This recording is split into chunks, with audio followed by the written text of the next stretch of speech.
Bayangkan ini, anda seorang rakyat Malaysia yang duduk di Mama, minum teh tarik, bersembang dengan kawan. Tiba-tiba ada orang tanya, berapa beza sebenar antara Malaysia dan Indonesia? Kebanyakan kita akan kata, oh sama je, jiran kita, serumpun. Tapi hakikatnya, jurang antara kedua-dua negara ini lebih besar daripada jarak Kuala Lumpur ke Johor Bahru, dan kebanyakan kita langsung tak sedar. Hari ini saya nak buka mata anda tentang perbezaan mengejutkan yang ramai Malaysia ambil mudah. Anda tahu tak, rakan Indonesia saya pernah beritahu yang dia rasa pelik kenapa rakyat Malaysia tak nampak betapa bernasib baik mereka. Kalau anda tengok video ini sekarang, tolong bantu saya buktikan sesuatu. Abang ipar saya kata topik macam ni membosankan dan takkan sampai 1000 tontonan pun. Tapi saya percaya kita semua patut tahu kebenaran ini. Tunjukkan yang kita Malaysia peduli tentang realiti serantau kita. Tekan butang langgan kalau anda setuju. Assalamualaikum. Jom saya mulakan dengan sesuatu yang anda boleh periksa sendiri sekarang. Buka aplikasi penukar mata wang di telefon anda. RM1 Malaysia hari ini bersama RM3,572 Indonesia. Nampak macam banyak kan?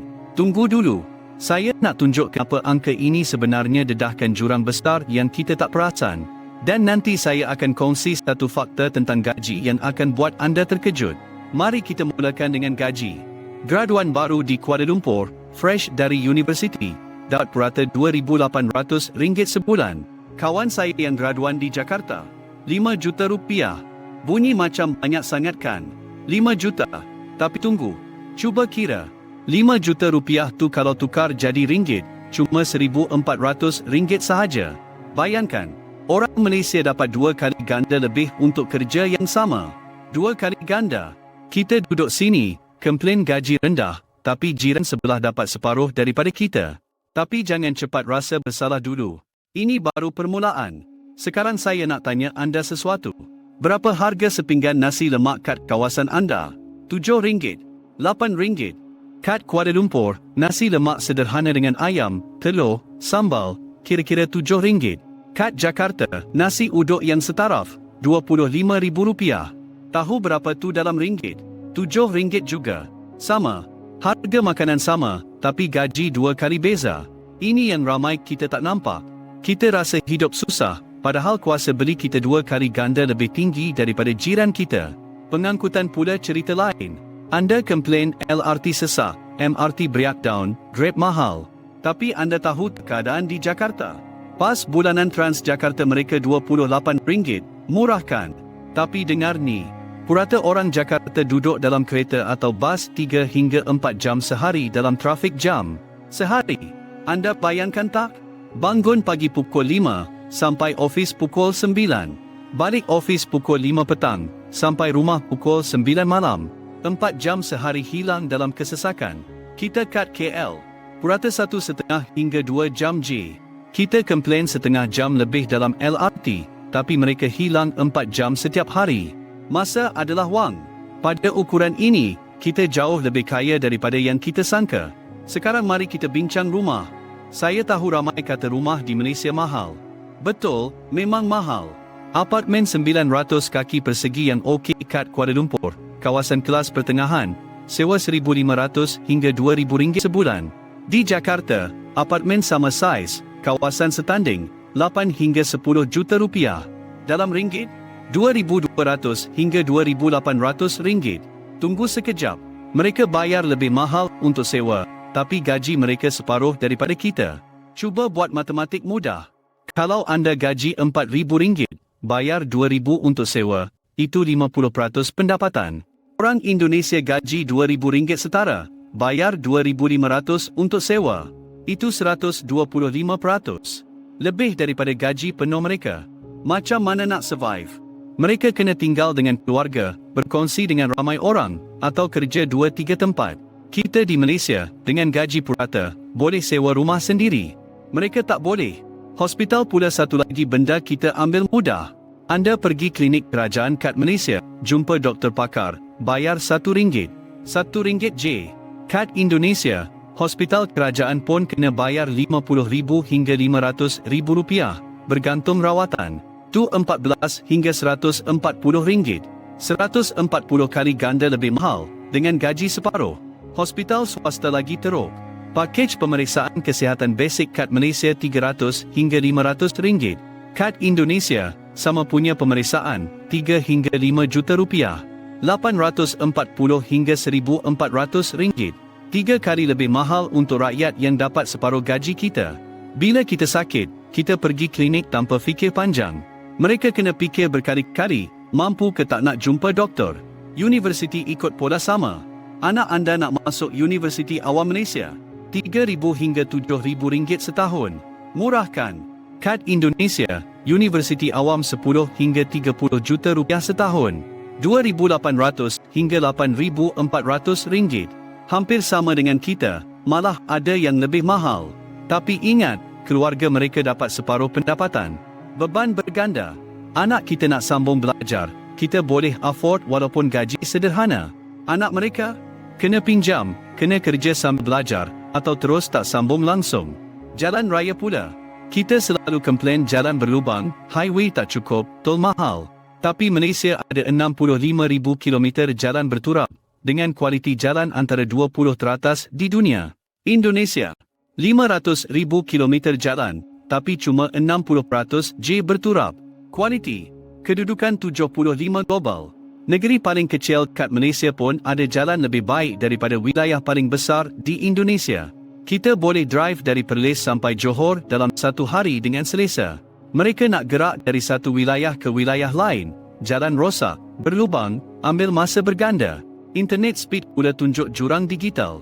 Malaysia purata 35 hingga 40 Mbps untuk mobile internet, dengan liputan 4G 91% kawasan berpenduduk. Indonesia, 18 hingga 20 Mbps, liputan 4G 85% kat bandar, tapi jatuh teruk kat kampung.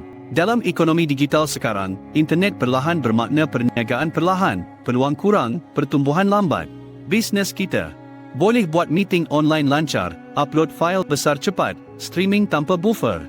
Mereka struggle nak buat semua tu. Pasport kita pun tunjuk perbezaan. Pasport Malaysia nombor 12 paling kuat di dunia, boleh masuk 181 negara tanpa visa. Indonesia, nombor 69, boleh masuk 72 negara J. Anak muda kita nak travel ke Jepun, Korea, Eropah. Beli tiket J, terus pergi.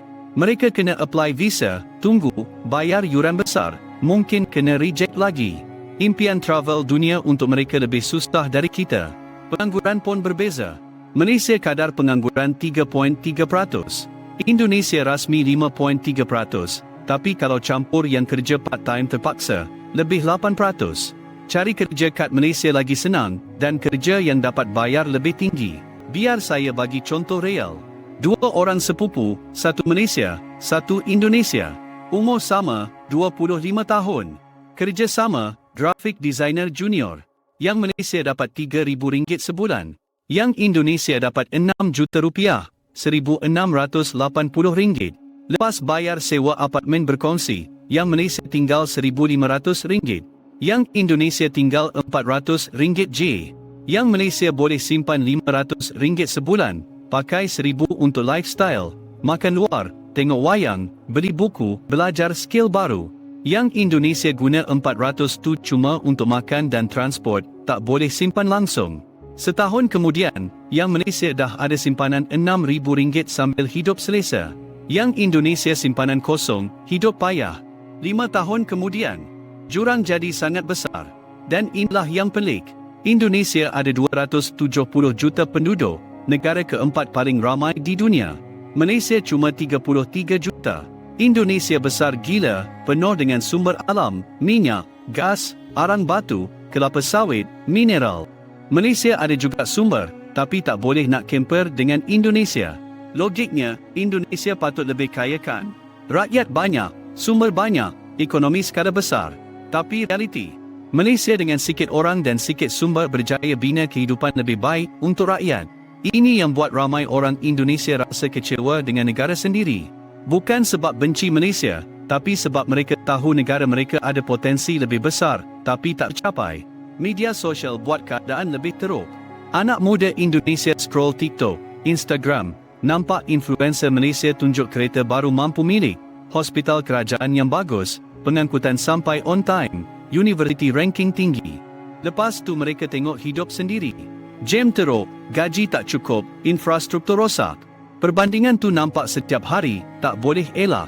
Sakit hati. Pertukaran wang pun buat masalah psikologi. Bila orang Indonesia tengok harga Malaysia, diorang auto darab 3,500. Baju RM50 jadi RM175,000 dalam kepala. Rasa mahal gila. Tapi bila kira gaji 2 kali beza, baju tu sebenarnya harga separuh jam kerja je berbanding kad Indonesia. Bila sedar tu, lagi menyakitkan. Filem, muzik, konten Malaysia senang masuk pasaran Indonesia. Konten Indonesia susah nak masuk Malaysia, bukan sebab tak best, tapi sebab orang Malaysia ada duit lebih untuk subscribe platform hiburan. Orang Indonesia kena utamakan keperluan basic. Industri kreatif Malaysia maju, bakat Indonesia ramai lari ke Malaysia. Singapura cari gaji lebih baik. Malaysia untung, Indonesia rugi. Kerajaan pun beza. Birokrasi Malaysia, walaupun ada masalah, boleh selesai daftar perniagaan, permit, lesen dalam minggu. Indonesia, bulan. Proses yang Malaysia ambil minggu, mereka ambil bulan. Masa tu peluang. Usahawan Indonesia tunggu kertas, Malaysia dah mula berniaga dah. Ini semua buat brand drain. Orang Indonesia pandai yang mampu pergi belajar luar, jarang balik sebab peluang kad luar lagi bagus. Malaysia dapat faedah, tarik pekerja Indonesia mahir yang tolong majukan ekonomi kita. Indonesia pula kehilangan tenaga berbakat. Statistik tunjuk trend jelas. 20 tahun lepas, KDNK per kapita Malaysia naik dari $4,000 jadi $11,000. Indonesia naik dari $850 jadi $4,300. Kedua-dua naik, tapi Malaysia naik lebih cepat. Jurang jadi lagi lebar, bukan sempit. Pelaburan asing pun pilih Malaysia lebih. Pelabur percaya infrastruktur kita, sistem undang-undang, kestabilan politik. Kepercayaan tu jadi kerja, teknologi, pembangunan yang benefit rakyat Malaysia terus. Tapi penting untuk faham, perbandingan ni bukan nak hina Indonesia atau puji Malaysia lebih. Kedua-dua negara ada kuat lemah masing-masing. Indonesia kaya budaya, semangat berniaga, tenaga kreatif memang hebat. Malaysia ada kelebihan pentadbiran, infrastruktur hasil pembangunan fokus puluhan tahun. Poin dia nak faham kenapa jurang ni wujud dan apa maksud untuk pembangunan rantau. Kenapa ini penting untuk anda? Sebab bila faham dinamik ni, kita boleh hargai apa yang ada, kenal pasti kat mana boleh improve, dan tengok jiran bukan sebagai lawan tapi cermin yang tunjuk pilihan dan hasil berbeza. Untuk kita Malaysia, ini peringatan jangan ambil mudah kemajuan kita. Untuk Indonesia yang tengok ni, ini pengesahan rasa kecewa korang sah dan ada asas kukur. Jurang yang kita tak sedar ni bukan kecil.